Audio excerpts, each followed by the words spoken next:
Lufta ndaj obezitetit tek të miturit duket se do të jetë sfida për vitin 2026. Mjekët pediatër në Elbasan thonë se është rritur në mënyrë të konsiderueshme numri të vegjëlve të cilët janë mbi peshë apo të kthyer tashmë në obez.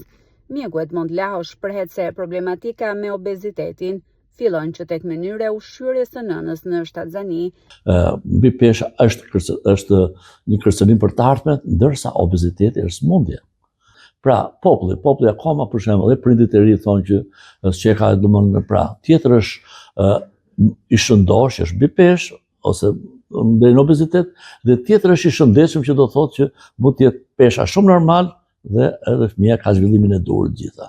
Mosha e fëmijëve që po kthehen në fëmijë mbi peshë është ulur deri në 5 vjeç. Obeziteti nuk është vetëm një betejë për pamjen fizike, por edhe një luftë për shëndetin, pasi fëmijët obez janë më të predispozuar për të prekur nga sëmundjet si diabeti, tensioni, yndyrnat e larta e tjerë. Dhe të marrim moshën e afërt pediatrike. Pra, një fëmijë mbi peshë ka edhe shpesh herë që janë mbi peshë grasin e natën, në zimarin frym. Këto fëmijë mbi peshë kanë deformime trupore, sepse fëmia rritet. Ai ka dhjam më tepër dhe mund të ketë deformime trupore. E dyta, këto mund të kenë shëgullime të lëkurës, sepse lëkura me dhjam nuk ajroset lëkura. Këto problematike që ka, janë në problematike dhe mbi të gjitha është diçka që shumë problematike sot që